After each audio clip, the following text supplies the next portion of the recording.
Good morning everyone. मेरा नाम है आयुष कुमार तिवारी और मैं आपका साइंस का क्लास लेने वाला हूं। तो आज बेसिकली मैं लाइव प्रोसेसेस चैप्टर लेके आया हूं आपके लिए, जो कि बहुत ज़्यादा वेटेज कवर करता है क्लास 10th तक। ठीक है, तो लाइव प्रोसेसेस में क्या पढ़ना है, चैप्टर क्या खुद में चैप्टर क्या कहता है, क्या डिफाइन करता है चैप्टर। लाइव प्रोसेसेस मतलब लाइफ मतलब जिंदा रहने के लिए किसी ऑर्गेनिज्म को लिविंग होने के लिए क्या क्या प्रोसेसेस जरूरी है। ठीक है, तो इसका डेफिनेशन कुछ इस तरह बुक में दिया हुआ है कि बेसिक और एसेंशियल एक्टिविटीज जो जरूरी है for maintaining their life on the earth. ठीक है, तो अर्थ पे अपना लाइफ मेंटेन करने के लिए क्या क्या प्रोसेस जरूरी है, एक सिंगल सेल ऑर्गेनिज्म हो या मल्टी सेलुलर ऑर्गेनिज्म हो, सब में एक एक्टिविटी कॉमन होगा। वो सब क्या है, वो सब हम लोग सीखेंगे। और इस चैप्टर में हम लोग को क्या पढ़ना है कि लाइफ प्रोसेस के अंदर क्या क्या चीज आता है, जैसे न्यूट्रिशन आता है, ट्रांसपोर्टेशन आता है, रेस्पिरेशन आता है और एक्सक्रीशन आता है। तो हम लोग चैप्टर को स्टार्ट करते हैं।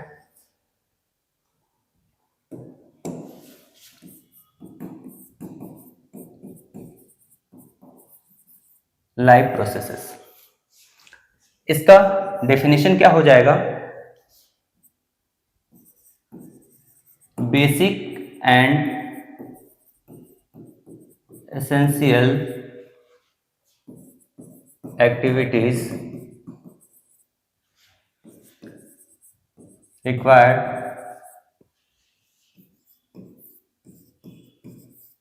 by organism to sustain their life on earth। मतलब धरती पे जिंदा रहने के लिए कौन कौन सा फैक्टर है जरूरी है,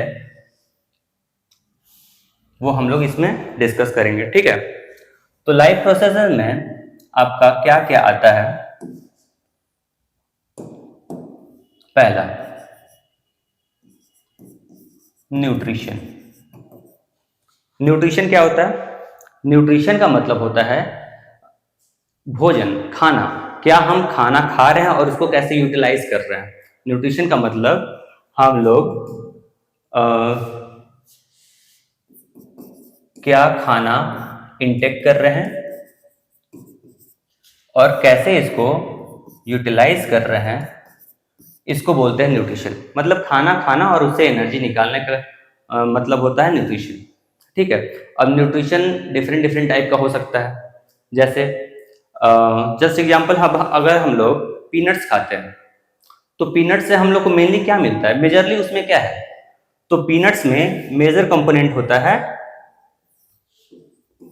प्रोटीन। प्रोटीन। और अगर हम लोग पोटैटो खाते हैं, आलू, तो आलू मेजरली किस चीज के लिए जाना जाता है, उसमें कौन सा ऐसा न्यूट्रिएंट मेजरली पाया जा रहा है जो मिलेगा हमको पोटैटो से, वो है कार्बोहाइड्रेट। और एक और न्यूट्रिशन है जो बॉडी के लिए एसेंशियल है, जिसको बोलते हैं फैट्स। तो जितना भी हम लोग खाना खाते हैं उस खाने में हम लोग मेजरली कार्बोहाइड्रेट, प्रोटीन्स और फैट्स लेते हैं। अब कार्बोहाइड्रेट का सोर्स क्या क्या है, तो mainly carbohydrate most of the जितना हम लोग का फूड आइटम है सबसे कार्बोहाइड्रेट मिलता है। जैसे पोटैटो हो गया, रोटी हो गया, चावल हो गया, सबसे कार्बोहाइड्रेट मिलता है। प्रोटीन, प्रोटीन का सोर्स तो सबको पता होगा, नॉन वेजिटेरियन को बहुत अच्छे से पता है प्रोटीन का सोर्स चिकन हो गया, मटन हो गया, एग हो गया। वेजिटेरियन में पीनट्स हो गया, बीन्स हो गया, वो होता है प्रोटीन का सोर्स। और फैट्स का, फैट्स में हम लोग क्या लेते हैं, घी ले लेते हैं। ठीक है, घी हो गया, डालडा हो गया, इसमें क्या है, फैट्स बहुत रहता है। ऑयल्स हो गया, इसमें फैट्स रहते हैं। तो हम लोग का न्यूट्रिशन में कार्बोहाइड्रेट, प्रोटीन और फैट्स लेते हैं। और न्यूट्रिशन का डेफिनेशन क्या हो गया, खाना खाना और उसका खाना को यूटिलाइज करने को बोलते हैं न्यूट्रिशन। ठीक है, अब नेक्स्ट देखते हैं। अब न्यूट्रिशन में ही एक पार्ट आता है। अब न्यूट्रिशन ही जो होता है, कितने टाइप का होता है न्यूट्रिशन, ये देख लेते हैं हम लोग।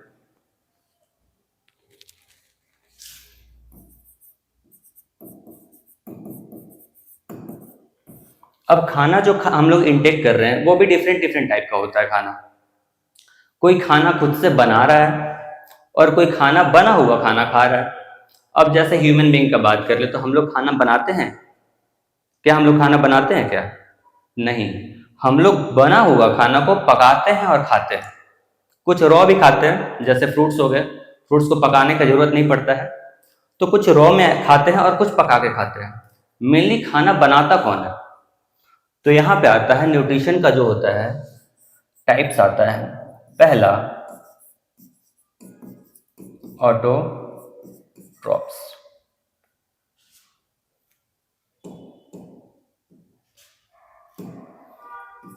ऑटोट्रॉप्स, और दूसरा आता है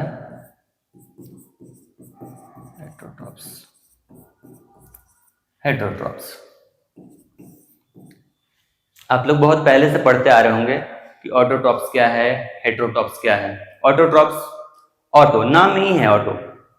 ऑटो मतलब होता है खुद पे, खुद बनाना या सेल्फ, जिसको बोलते हैं सेल्फ।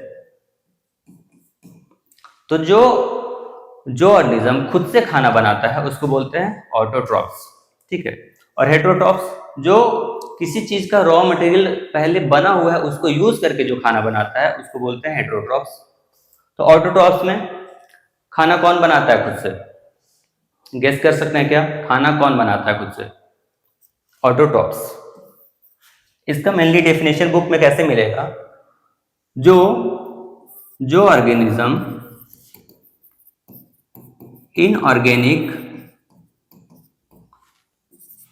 इनऑर्गेनिक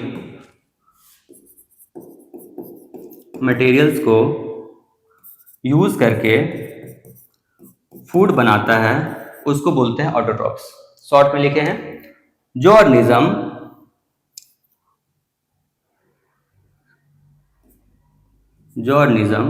इनऑर्गेनिक सब्सटेंस को यूज करके खाना बनाते हैं उसको बोलते हैं ऑटोट्रॉप्स। जैसे प्लांट्स। अब इनऑर्गेनिक मटेरियल क्या है? इनऑर्गेनिक मटेरियल मतलब जिसमें आता है एयर में mainly CO2, water, sunlight in the presence of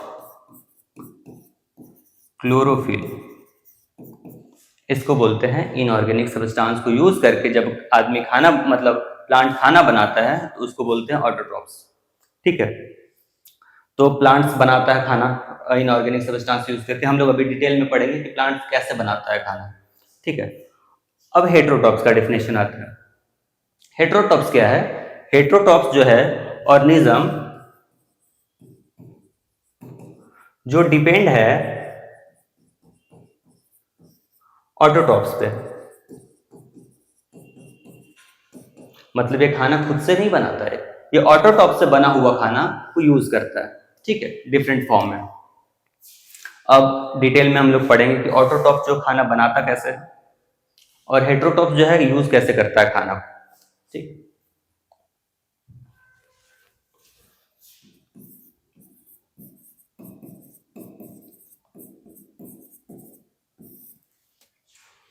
autotrophs में एक पढ़ना है हम लोग को, इसमें भी दो पार्ट पढ़ना है। पहला जो है फोटोसिंथेटिक। एक फोटोसिंथेटिक हो सकता है जो मतलब फोटो मतलब लाइट, जो लाइट को यूज करके जो खाना बनाए उसको बोलते हैं फोटोसिंथेटिक। और दूसरा होता है इसमें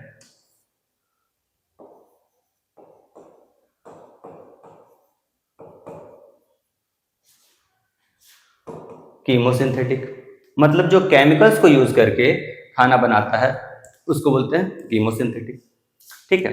तो हम लोग जो है पहले फोटोसिंथेसिस को अच्छे से एक्सप्लेन करते हैं और उसको पढ़ते हैं, जानते हैं कि फोटोसिंथेटिक होता क्या है और कैसे फंक्शन करता है। ये तो क्लियर है कि फोटोसिंथेसिस किसमें होता है? फोटोसिंथेसिस किसमें होता है?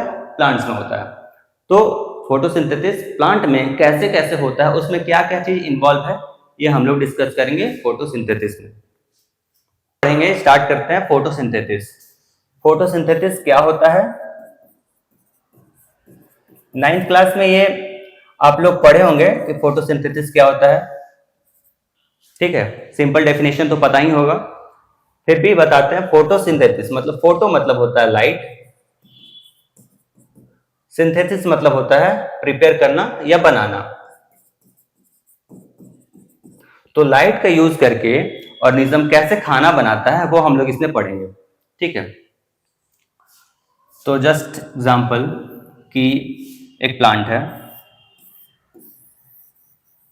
ठीक है, इस प्लांट का एक लीफ लेते हैं कि कैसे फोटोसिंथेसिस होता है। फोटोसिंथेसिस, पहले प्लांट जो होता है कैसा कलर का दिखता है हम लोग को? प्लांट ग्रीन कलर का दिखता है। तो 9th क्लास में पढ़े होंगे आप लोग कि ग्रीन कलर का जो पिगमेंट होता है वो होता क्या है? कुछ आइडिया है? तो ग्रीन कलर जो प्लांट में मेनली दिखता है वो एक पिगमेंट होता है। क्या है पिगमेंट? वो पिगमेंट क्या है? क्लोरोफिल। ठीक है, तो क्लोरोफिल जो होता है उसके वजह से क्या दिखता है? प्लांट पूरा ग्रीन दिखता है। ठीक है, तो ये ग्रीन कलर का प्लांट का लीफ लिए हैं, तो ये फोटोसिंथेसिस के लिए एक लीफ चाहिए, मतलब प्लांट में होता है तो लीफ तो चाहिए। दूसरा, सनलाइट।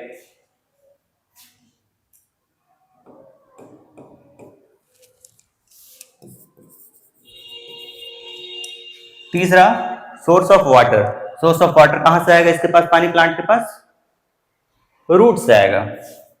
एक ही तो सोर्स है, तो रूट से आ जाएगा पानी। मतलब ऑलरेडी इसके पास देखा जाए तो इसके पास ऑलरेडी पानी है यहां पे। ठीक है, तो पानी भी है इसके पास। तो सनलाइट हो गया, लीफ हो गया, वाटर हो गया, कुछ और मिसिंग है क्या? और क्या चाहिए फोटोसिंथेसिस के लिए? सर हवा। हवा तो चाहिए ना, तो इसके पास कहां से आएगा हवा? एयर, एटमॉस्फेयर से आएगा ऑब्वियसली, एयर। ठीक है, तो एयर हो गया, सनलाइट हो गया, लीफ हो गया, वाटर हो गया। कुछ और चीज मिसिंग है क्या? ये प्रोसेस जो होगा कहाँ? खाना बनाना है तो हम लोग ऐसे खुले में फील्ड में खाना थोड़ी बनाते हैं, कहीं एक सेपरेट जगह होता है, किचन होता है ना, जहां पे खाना पूरा प्रोसेस होगा। एक एक चीज चाहिए, पानी चाहिए तो पानी लेके आ गए, सनलाइट चाहिए तो सनलाइट लेके आ गए, तो एक जगह प्रोसेस होना चाहिए। ये कहाँ पे होता है? तो इसी प्लांट के लीव्स के क्लोरोफिल में। लीफ के अंदर जो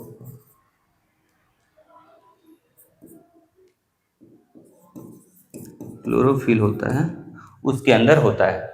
ठीक है, तो इस पूरे प्रोसेस को समराइज किया करते हैं कि फोटोसिंथेसिस क्या है। फोटोसिंथेसिस एक प्रोसेस है खाना बनाने के लिए, जो कि प्लांट, ग्रीन प्लांट मेनली, मतलब प्लांट तो सभी करते हैं, तो प्लांट जो है प्रिपेयर करता है food in the presence of water, sunlight, air जो कि CO2 है यहाँ पे, in the presence of chlorophyll. तो इतना चीज रिक्वायरमेंट है फोटोसिंथेसिस के लिए। ठीक है, तो यहाँ लीफ है, लीफ के ऊपर जो है सनलाइट, सनरेज आएगा। ठीक है, सनलाइट आएगा और सनलाइट रैप होगा क्लोरोफिल में और खाना बनेगा। चलिए नेक्स्ट पेज पे देखते हैं कैसे। जस्ट एग्जांपल, हम लोगों को क्या क्या चाहिए? एक तो चाहिए CO2, एयर। ठीक है, एयर चाहिए, और क्या चाहिए? वाटर। किसके प्रेजेंस में? एक तो सनलाइट होना चाहिए, और एक सेपरेट किचन भी तो चाहिए, तो सेपरेट किचन देता है क्लोरोफिल। ये सब प्रोसेस जो है सब मिलके बनाता है खाना। तो प्लांट जो है खाना किस फॉर्म में बनाता है? तो बनाता है C6H12O6। ये होता है इसका खाना। अब ये फार्मूला से फैमिलियर होंगे आप लोग। ये किस चीज का फार्मूला है? ग्लूकोज का। ग्लूकोज का। तो CO2 वाटर, सनलाइट और क्लोरोफिल के प्रेजेंस में क्या बनाया? ग्लूकोज बनाया। ये ग्लूकोज ही जो है प्लांट जो है अपने अंदर स्टोर करके रखता है। ठीक है, अपने अंदर ग्लूकोज स्टोर करके रखता है। अब स्टोर करने का भी फॉर्म होता है कि अब ग्लूकोज किस फॉर्म में स्टोर होगा, वो सब बाद में आएंगे। पहले ये देखो, ये समझ में आया क्या? CO2 water in the presence of sunlight and chlorophyll जो होता है ग्लूकोज देता है। ठीक है, ये प्लांट में हो रहा है और प्लांट के लीफ में हो रहा है। हाँ, तो फोटोसिंथेसिस समझ में आया? फोटोसिंथेसिस क्या है? एक प्रोसेस है जिसमें प्लांट जो है CO2 और water in the presence of sunlight और क्लोरोफिल क्या बनाता है? ग्लूकोज बनाता है।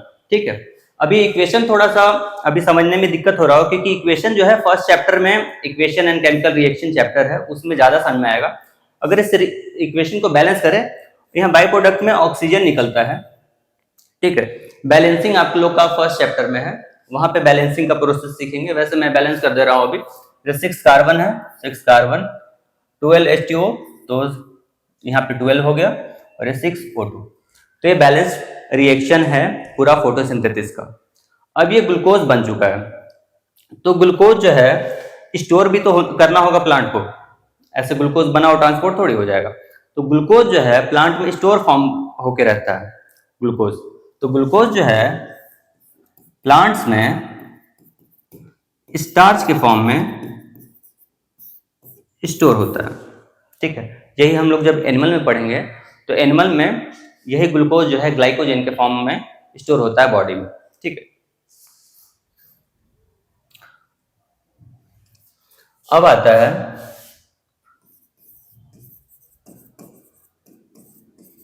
कीमोसिंथेटिक। अब कीमोसिंथेटिक में क्या होता है? कुछ ऑर्गेनिज्म जो है जैसे पर्पल, सल्फर, बैक्टीरिया, ये कुछ केमिकल्स का यूज करके ये लोग फूड बनाता है, food in the form of glucose. तो इसको बोलते हैं कीमोसिंथेटिक। मतलब जैसे प्लांट में फोटोसिंथेटिक है तो लाइट को यूज करता है, कंबाइन करता है वाटर, कार्बन डाइऑक्साइड और वाटर को, और ग्लूकोज बनाता है। वैसे यहाँ पे बैक्टीरिया क्या करता है? पर्पल सल्फर बैक्टीरिया कुछ केमिकल्स को असेंबल करता है, कंबाइन करता है और ग्लूकोज का फॉर्मेशन करता है। ठीक है, ये most of the deep of the sea में रहता है, सी के बेड में रहता है, वहां पे पाया जाता है ये मेनली पर्पल सल्फर बैक्टीरिया। दूसरा है, हम लोग को नेक्स्ट पढ़ना है heterotrophs.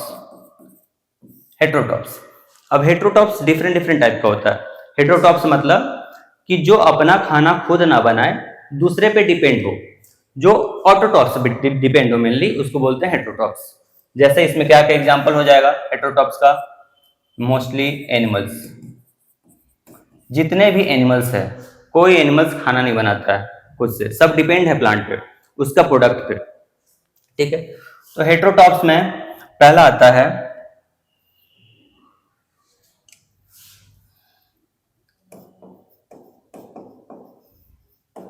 Holozoic mode of nutrition. Holozoic मतलब जो खाना जो है वो पूरा form in the form of मतलब डाइजेशन के लिए पूरा खाना को इनगल्फ करते हैं, एक प्रोसेस से इनगल्फ करते हैं और बॉडी के अंदर डाइजेस्ट करते हैं, उसको बोलते हैं होलोजोइक। होलोजोइक मतलब होल, पूरा खाना को लेंगे और अपने अंदर डाइजेस्ट करेंगे, उसको बोलते हैं होलोजोइक मोड ऑफ न्यूट्रिशन। दूसरा होता है सैप्रोफाइटिक। सैप्रोफाइटिक। तीसरा होता है आपका पैरासाइटिक। ठीक है, पहले ये समझ लेते हैं holozoic mode of nutrition. It is type of nutrition, nutrition मतलब जो खाना को खाते हैं और उसको यूटिलाइज करते हैं अपने बॉडी के फंक्शनिंग के लिए। तो type of nutrition in which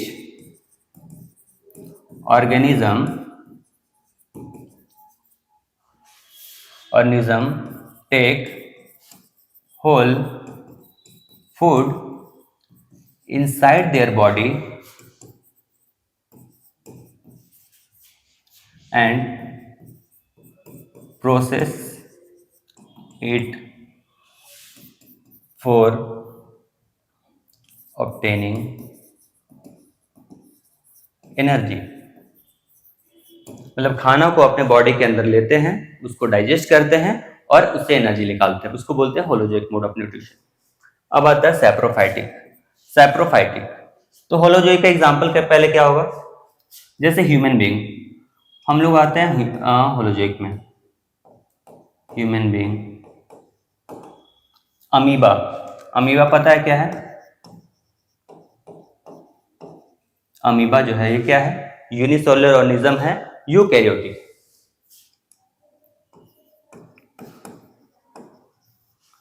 eukaryotic unicellular organism, ये भी holozoic mode of nutrition show करता है। ठीक है। सैप्रोफाइटिक, सैप्रोफाइटिक मतलब होता है जो कि डेड एंड डिकेइंग ऑर्गेनिज्म पे सरवाइव करता है और उससे न्यूट्रिशन निकालता है। जैसे हम लोग कॉमनली देखते हैं कि आदमी जब ब्रेड लेते हैं हम लोग, तो ब्रेड को अगर 2-3 दिन तक छोड़ देते हैं, उस पर क्या होता है, कुछ दिन के बाद अगर उसको ऐसे छोड़ दिया जाए तो इन्वायरमेंट से मॉइस्चर ऑब्टेन करता है, उसके ऊपर सरफेस पे कुछ फुफुंद जैसा लग जाता है, जिसको हम लोग फुफुंद बोलते हैं ऐसे जनरल भाषा में। तो वो क्या है? वो एक ब्रेड मोल्ड्स है, मतलब वो फंगस है। तो वो क्या करता है, जैसे अगर हम डायग्राम से शो करें तो अगर ये ब्रेड है,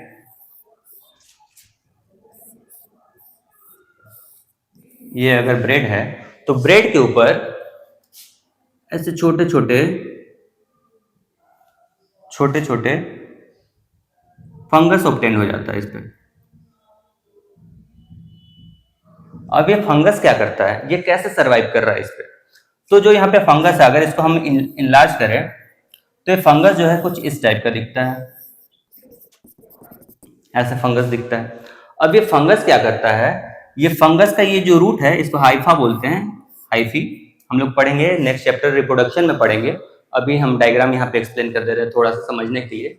ये जो ब्रेड मोल्ड हुआ है ये क्या करता है कि एक इंजाइम छोड़ता है सरफेस पे, ब्रेड के सरफेस पे इंजाइम छोड़ता है यहाँ पे। अब जो इंजाइम होगा यहाँ पे जो कार्बोहाइड्रेट होगा उसको डाइजेस्ट करता है, carbohydrate in the form of glucose जो होता है, तो यहाँ पे डाइजेस्ट करेगा उसको एंजाइम से। तो ये क्या किया, अपना एंजाइम जो है बाहर सिक्रेट किया और इस ब्रेड को डाइजेस्ट किया और वहां से एनर्जी निकाल लिया। मतलब सड़ाया गलाया, सड़ा के गला के उससे न्यूट्रिशन लिया और फिर यहाँ पे सरवाइव कर रहा है। तो ये होता है ब्रेड मोल्ड। तो ये कैसा मोड ऑफ न्यूट्रिशन शो करता है? सैप्रोफाइटिक। ब्रेड मोल्ड अपना एंजाइम बाहर छोड़ा, ब्रेड के सरफेस को डाइजेस्ट किया और यहां से एनर्जी ऑब्टेन कर लिया। तो हम लोग ह्यूमन बीइंग में क्या हो रहा था, ह्यूमन बीइंग में क्या हो रहा था कि हम लोग खाना अपने बॉडी के अंदर ले जाते थे, इंजेक्शन होता है जो बोलते हैं उसको, अपने अंदर खाना ले जाते हैं, उसको एंजाइम्स की मदद से पेट में पचाते हैं और वहां से न्यूट्रिशन निकालते हैं। अब यहाँ पे क्या हो रहा है, यहाँ पे जो है ब्रेड मोल्ड यहाँ पे लग गया ब्रेड के सरफेस पे, ब्रेड के सरफेस से लगने के बाद एंजाइम बाहर निकाल रहा है, बॉडी के बाहर डाइजेशन हो रहा है, बॉडी के बाहर डाइजेशन सब प्रोसेस हो गया, उसके बाद जो न्यूट्रिशन उसमें से निकला वो अपने लिए यूज कर रहा है। तो ये होता है सैप्रोफाइटिक मोड ऑफ न्यूट्रिशन। तो इसका एग्जांपल क्या हो जाएगा, ब्रेड मोल्ड। ठीक है, इसका अगर डेफिनेशन लिखे तो क्या होगा,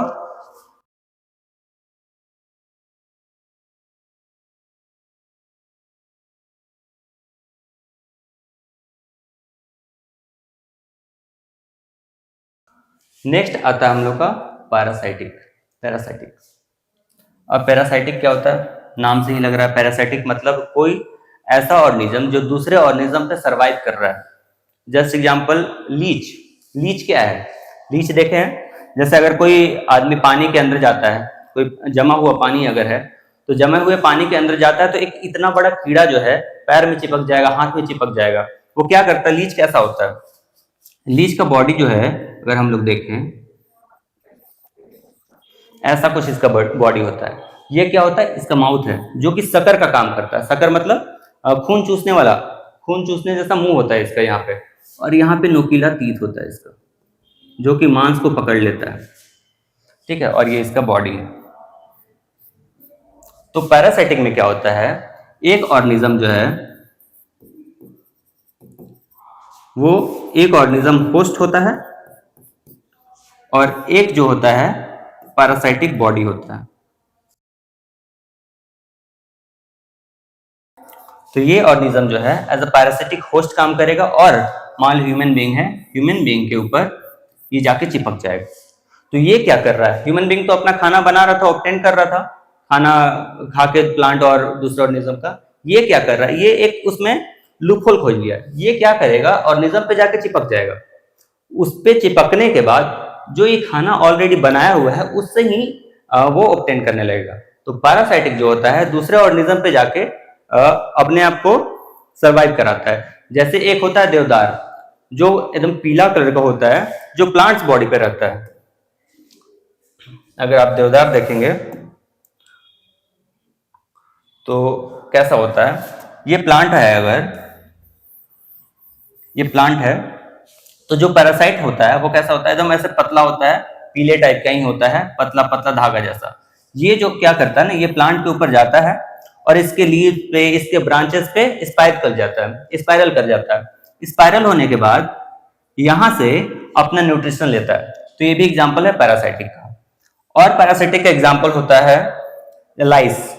लाइस मतलब जू हो जाता है आदमी के सर में, तो वो भी एक पैरासाइट का एग्जांपल है, ठीक है। तो ये होता है पैरासाइट का। हम लोग ये देख लिए कि ये लीफ में कहाँ पे होता है, क्लोरोफिल में होता है। क्लोरोप्लास्ट के अंदर एक पिगमेंट होता है क्लोरोफिल, वहां पे होता है। अब एक एक स्टेप जानेंगे कि क्या क्या जरूरी है इसमें, फोटोसिंथेसिस के लिए क्या क्या जरूरी है।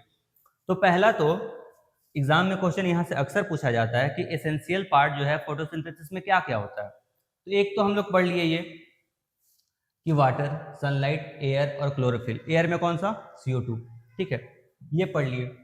और एयर आता कहाँ से है, एयर कहाँ से आता है, इन्वायरमेंट से इंटर करता है लीफ के अंदर। एयर लीफ के अंदर जा कैसे रहा है, प्रोसेस कैसे है, मतलब हम लोग के पास तो है एयर लेने के लिए, लंग्स है, नोज है, तो हम लोग एक प्रोसेस से ले रहे हैं, हवा से सांस ले रहे हैं, नाक से जा रहा है, लंग्स में जा रहा है। इन लोग के पास कौन सा नाक है, इन लोग के पास नाक होता है क्या, इसको देखते हैं कैसे जा रहा है इसके अंदर हवा। तो लीफ जो है, लीफ पे एक स्ट्रक्चर होता है, छोटा छोटा छोटा पोर्स। पोर्स मतलब छिद्र, छेद, लीफ के सरफेस पे होता है। अब ये ऊपर भी हो सकता है सरफेस पे, नीचे भी हो सकता है। अब ये कॉमन क्वेश्चन है कि ऊपर ज्यादा होगा कि नीचे ज्यादा होगा, तो थोड़ा सा दिमाग लगाइए कि कहाँ पे ज्यादा होना चाहिए। जस्ट एग्जाम्पल की छेद है, अब छेद ऊपर ज्यादा होगा कि नीचे ज्यादा होगा। तो इसको एक सिंपल एग्जाम्पल समझते हैं कि जैसे अगर ये बुक है और सनलाइट इधर से आ रहा है, सनलाइट इधर से आ रहा है, अगर छेद इधर ज्यादा रहेगा तो इस प्लांट के लीफ में वाटर भी है, वाटर है तो यहाँ से वाटर निकलने का टेंशन यहाँ से है कि नहीं, ज्यादा वाटर निकल जाएगा ऊपर से। अगर छेद ज्यादा है तो ज्यादा पानी निकलेगा। तो इसको अवॉइड करने के लिए प्लांट के जो होता है नीचे वाले सरफेस पे स्टोमाटा ज्यादा होता है। क्या होगा, ऐसे सनलाइट पड़ रहा है तो यहाँ पोर्स कम है, तो पोर्स कम है तो पानी ऊपर निकलेगा, ऊपर निकलने का चांस भी कम है, ठीक है। इसीलिए पोर्स जो है नीचे साइड ज्यादा होता है, ऊपर साइड कम होता है। तो एक वर्ड आएगा यहाँ पे, ट्रांसपीरेशन। अब ट्रांसपीरेशन क्या होता है, 9th क्लास में था वैसे ये। तो ट्रांसपीरेशन का डेफिनेशन अगर हम लोग देखते हैं तो ये क्या है, जब वाटर का वेपर प्लांट के सरफेस से जब निकलता है उसको बोलते हैं ट्रांसपीरेशन। शॉर्टकट में एकदम, जब वाटर वेपर जो तब प्लांट के सरफेस से निकलता है उसको बोलते हैं ट्रांसपीरेशन। ऐसे हम लोग क्या बोलते थे, इवापोरेशन बोलते हैं। केमिस्ट्री में यही वर्ड इवापोरेशन हो जाता है। क्यों, क्योंकि वहां पे प्लांट का सरफेस यूज नहीं होता है। अगर प्लांट का सरफेस से पानी उड़ रहा है तो उसको बोलते हैं ट्रांसपीरेशन, अगर प्लांट के सरफेस के अलावा कहीं से पानी उड़ रहा है तो उसको बोलते थे इवापोरेशन। तो ट्रांसपीरेशन। तो जो ये लीफ है, लीफ के अंदर यहाँ तो वाटर का अमाउंट भी है, तो यहाँ पे वाटर का अमाउंट है, इसको बाहर निकलने से भी रोकना है और यहाँ पे जो पोर्स है वो भी जरूरी है। इस पोर्स को बोलते हैं, ये जो पोर है, ये जो पोर है इसको बोलते हैं हम लोग स्टोमाटा। तो ये पोर जो है नीचे वाले सरफेस पे ज्यादा होगा कि ऊपर वाले सरफेस पे? नीचे वाले सरफेस पे। तो लीफ का लोअर सरफेस पे स्टोमाटा ज्यादा होता है। अभी स्टोमाटा है क्या सर? स्टोमाटा है क्या, इसका फंक्शन क्या है, कैसे काम करता है, इसका स्ट्रक्चर कैसा दिखता है, वो हम लोग डिस्कस करते हैं।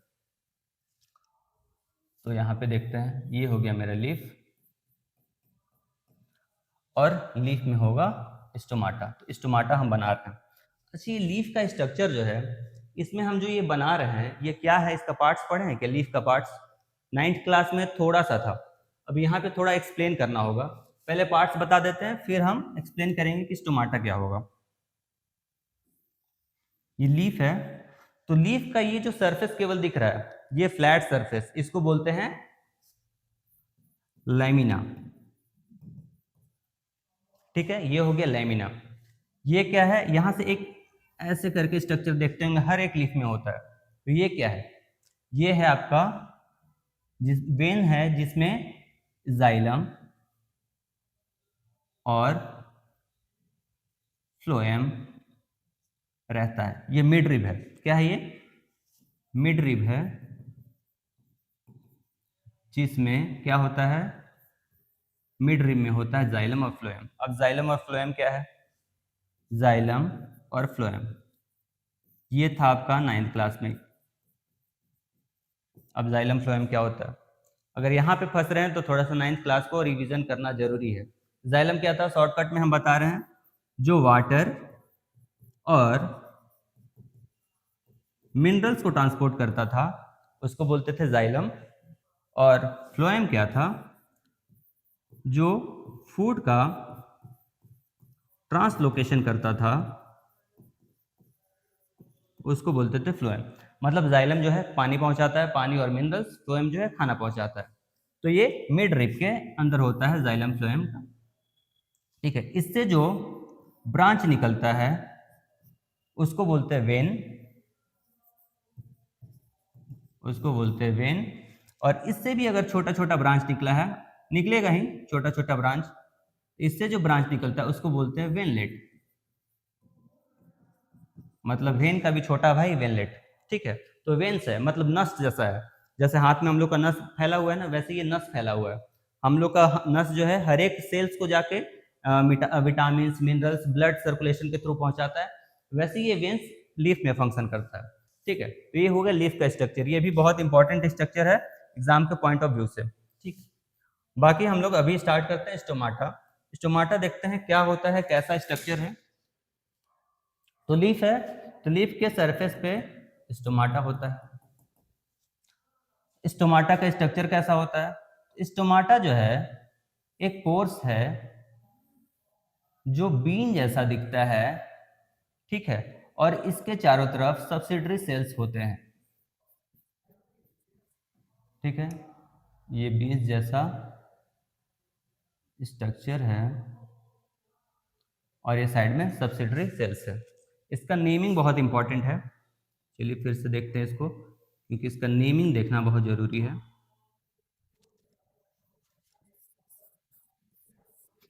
ये जो येलो कलर का ये बीन्स जैसा जो दिख रहा है इसको बोलते हैं हम लोग गार्ड सेल। और ये जो है ये है आपका सब्सिडरी सेल्स। और ये जो है ये है स्टोमेटल पोर।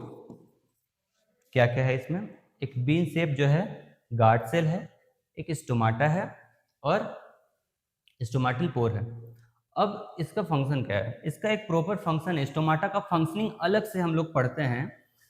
तो स्टोमाटा का फंक्शन क्या है, कैसे फंक्शन करता है स्टोमाटा? तो स्टोमाटा जो है क्या लगता है, हमेशा ओपन रहना चाहिए कि क्लोज रहना चाहिए? अगर हमेशा ओपन रहेगा तो इसके नीचे जो है वाटर सर्कुलेशन जो हो रहा है, तो इससे तो वाटर निकल जाएगा बाहर, तो हमेशा खुला होना भी दिक्कत है इसका। और अगर ये बंद रह गया तो एयर जो है अंदर कैसे जाएगा? एयर इसके अंदर जा रहा था, वो एयर कैसे जाएगा? तो इसका ओपनिंग और क्लोजिंग बहुत ही मेन फंक्शन है जो कि काम करता है फोटोसिंथेसिस में भी। तो काम कैसे करता है इसका गार्ड सेल? तो गार्ड सेल जो होता है अंदर के साइड थोड़ा सा थिक होता है, यहाँ पे थोड़ा सा थिक होता है। ये थिक होने से क्या होता है, जब इसमें पानी भरा हुआ रहता है, ये ऐसे पिचका हुआ रहता है। जब गार्ड सेल में पानी नहीं रहता है तो गार्ड सेल ऐसे बंद रहता है। जस्ट एग्जांपल, ऐसे बंद रहता है गार्ड सेल। जब पानी नहीं है तो गार्ड सेल ऐसे बंद रहता है। जैसे इसके अंदर पानी इंटर करता है, गार्ड सेल जो होता है ऐसे बल्ज हो जाता है और खुल जाता है। तो एंट्री और एग्जिट ऑफ वाटर, क्या बोल रहे हैं, एंट्री और exit of water, entry and exit of water helps in regulating